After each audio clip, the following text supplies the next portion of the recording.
How do you explain Netanyahu's behavior? Can you get inside his head? First of all, he doesn't want to hear anybody's advice. When you meet with him and you talk with him, you're looking at an echo chamber. It's him, and you're expected to sit there and just be amazed at his brilliance. Well, he may be good at checkers, but he's not good at chess. That's how I view it.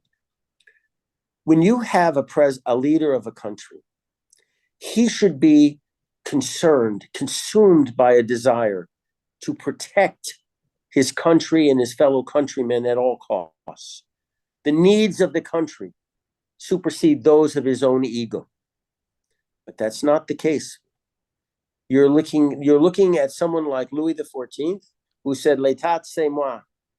The state, I'm looking at the state. You can look, and I've had arguments with him on this. You can look at Jenin. Everyone knows what this problem, that Jenin is a terrorist city. And I sat with him and I explained, this was 2 years ago before the last election, that we absolutely had to wipe the place out, evacuate the people that, about the 50% of the people that just want to live, get them out, send them to Ramallah, and reduce Jenin and its adjoining refugee camp to rubble. Done. And he looked at me like I was Meshuggah, like I was crazy. He said, we can't do that. The Americans won't allow. They wouldn't allow us to do that. And I sat back and I was trying to think, like, who am I talking to? This is a man that wants to return to the prime ministerial position. He shouldn't.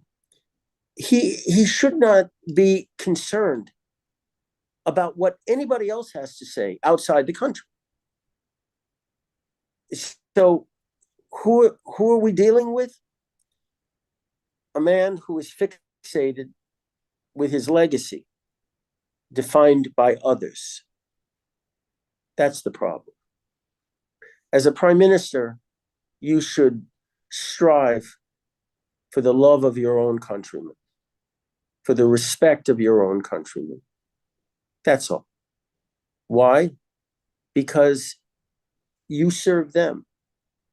And that's something that Israeli politicians don't seem to understand. They think we serve them. And as they say, a fish rots from its head down. If the prime minister sets the standard, then everybody else down the pole is going to reflect those values.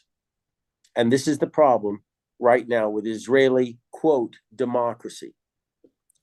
So what do you find with him? I don't really know. And that's a frightening thing to say. I left that office shaken, depressed, and scared that he should become prime minister once again. And he did. And my fear and my depression has been justified ever since. This is why when everybody was celebrating the election of a conservative government, a right-wing government, I was this spoiler at the party. I said, no, it's going to be worse than you can imagine right now. And lo and behold, it was, because we're not dealing with a real first of all, we're not dealing with a nationalist, a religious nationalist, I should say. Why? He doesn't believe in God.